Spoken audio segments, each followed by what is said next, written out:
जैसे किसी मकान में 3 कक्ष हों, एक कमरे में अश्लील चित्र लगे हों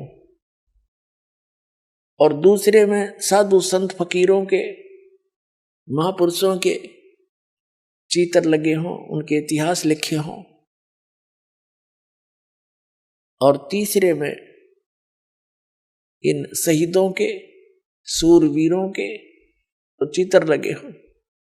तो जब व्यक्ति उस अश्लील चित्र लगे हुए कक्ष में प्रवेश करेगा, उसका आव भाव वैसा ही हो जाएगा, उसकी मेंटलिटी वैसी ही हो जाएगी। तो जब जिसमें साधु संत फकीरों महापुरुषों के फोटो लगे हों, चित्र लगे हों, स्वरूप लगे हों, वहां जाएगा तो ऐसा ही भाव बन जाएगा। उनके इतिहास को याद करके, उनकी जीवनी को याद करके, उनके उपदेशों को याद करके।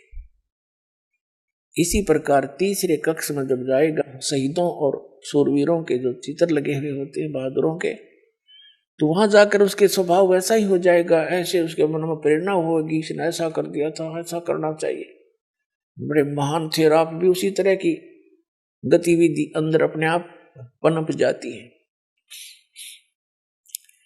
और जब तक वहां रहता उसका वैसा ही भाव बना रहता है।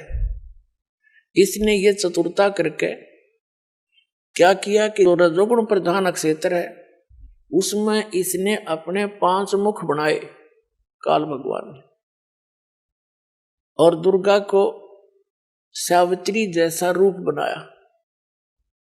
इनका ये दोनों वहां रहे रजोगुण प्रधान क्षेत्र में, और इनके संयोग से वहां जो संतान उत्पन्न हुई वो प्रथम पुत्र ब्रह्मा नाम रखा उन्हें कि इसको हमने नीचे छोड़ना है और ये ब्रह्मा को आओगा, कहलाओगा कि वहां की सृष्टि रचयिता। और उसमें क्या हो गया कि उसके अंदर वो रजोगुणी पैदा हो गया,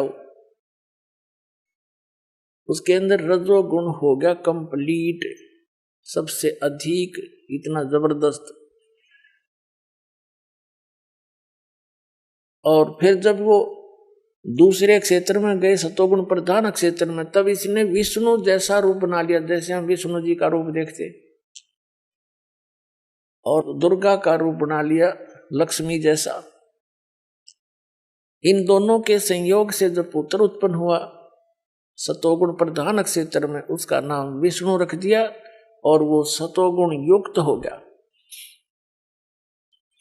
तीसरा स्थान इसने बनाया वो तमोगुण प्रधान, उसमें इसने अपने पुत्र, जैसे आप देखते हो शिव ऐसा रूप बनाया, और दुर्गा को पार्वती जैसा रूप बनाकर वहां रहे। वहां जो इनके संयोग से पुत्र उत्पन्न हुआ वो तमोगुणी हो गया, शंकर भगवान कहें जिसको शिव जी कहते। अपने आत्मा जैसे मिर्च है, मिर्च, और मिर्च का छोंक लगा, मिर्च के अंदर गुण है कि मुंह फूके, इसने मिर्च कह ले चाहे मुंह फूकनी कह ले, सीधी सी बात का गुण है इसके अंदर। तो इन ब्रह्मा कह ले चाहे रजोगुण कह ले, विष्णु कहो चाहे सतोगुण कहो, शिव कहो चाहे तमोगुण कहो। और हमारे सदग्रंथ भी बताते हैं कि यही 3 देवता हैं और यही 3 गुण हैं। और ये स्वयं स्वीकार करते हैं, अपनी दुर्गा माता से कहते हैं कि आप हमारे ऊपर इतनी दया दिखाते हो, फिर आपने मुझे तो तमोगुण बना दिया, क्यों बना दिया? इनको मालूम है हमारे अंदर से क्या क्या प्रेरणा हो रही है और क्या क्या प्रभाव कर रही है। अब क्या होता है कि जैसे मिर्च है, इसने मिर्च कहो चाहे मुंह फूकनी कह लो, मुंह जलाने वाली, तो इसके अंदर गुण है, तो ये कंप्लीट सारा कुछ, वो गुण कहो चाहे मिर्च कहो, वो न्यू का न्यू है। उसका छोंक लगता है रसोई में और छींक आती है तीसरे कमरे में बैठे आदमियों ने, मूल वस्तु रसोई में, उसके गुण ने प्रभाव डाल दिया तीसरे कक्ष में, जो कि वहां 50 फुट की दूरी पर था। अब इसका कारण क्या है कि उसके गुण ने वहां जाकर दबाव दिया और उन्हें छींक आई, उसके बस की बात नहीं छींक रोक ले कोई। तो ऐसे ही ये भगवान तीनों को फिर क्या किया, इनको अचेत कर दिया बाल अवस्था में। जौन सा भी पैदा होता गया और जब 2-1 वर्ष का जानन जोगा हो उसको अचेत कर देते, कोमा में डाल देते और उसको परवरिश जारी रखते। जैसे देखा है कि व्यक्ति कह रहा था कि हमारे रिश्तेदार का एक लड़का इकलौता पुत्र कोमा में जा रहा है और 10 वर्ष से कोमा के अंदर है और नली से उसमें दूध डाल देते हैं, दलिया डाल देते हैं और टट्टी पेशाब खूब ठीक करता रहता, उठा उठा कर डाल देते हैं, नवाते हैं। तो ऐसे ये इनकी परवरिश करी, इनको अचेत रखा ताकि कहीं इनको पता ना चल जाए मेरे जाल का। काल कहता है। तो जब ये युवा हुए, विष्णु जी को लिटा दिया, क्योंकि इसने रचना पहले कर ली थी। विष्णु जी को लेटा दिया एक शेष नाग की सैया पे और उसके नाभि से कमल ऊपर भेज दिया। अब ये पता नहीं क्या कर दे, जादू जंत्र टाइप की ये सिद्धि होती है। उसके ऊपर विष्णु तो बेहोश पड़े हैं, अचेत है, उसकी नाभि से कमल निकल गया। वो जाकर ऊपर दूर स्थान पे उस पर ब्रह्मा जी को सचेत कर दिया। कैलाश पर्वत पर शंकर जी रखे हुए थे कोमा में, वहां उसको सचेत कर दिया। ये तीनों फिर सचेत कर दिए तो ये न देखा, इधर उधर देखा, कुछ भी नहीं दिखा। ब्रह्मा जी खुद कहते हैं मुझे नहीं मालूम मैं कहां से उत्पन्न हो गया, मेरा जनक कौन है, मैं कमल के फूल पर पाया अपने आप को। उस कमल से नीचे उतरा तो विष्णु बेहोश पड़ा, अचेत था। मधु और कैटब नाम के 2 राक्षस ब्रह्मा जी के पीछे पड़ रहे थे। फिर विष्णु जी के अंदर से एक युवती निकली,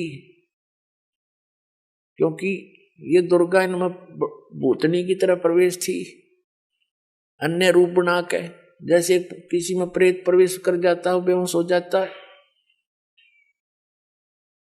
और आकाश में विराज के अपना रूप धारण कर लिया। तब तीनों इकट्ठे कर दिए और तीनों को अलग अलग स्थानों पर इनकी 3 राजधानियां बना दी, एक शिव का लोक, ब्रह्मा का लोक, विष्णु जी का लोक। ये वहां रहते हैं अलग अलग।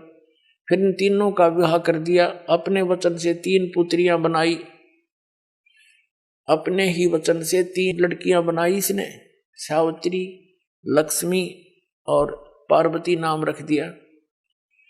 सावित्री का विवाह कर दिया ब्रह्मा जी से, लक्ष्मी का विवाह कर दिया विष्णु जी से और उमा का विवाह कर दिया शिव जी से।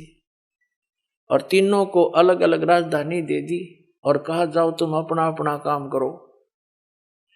ब्रह्मा से सृष्टि होगी, विष्णु से सतिथि और शंकर संहार कराया करेगा। बताइए क्या मतलब हुआ? एक तो पैदा करे, एक पाल दे, एक मारे, यह बड़ी सतिथि थारा व्यवस्था हुई।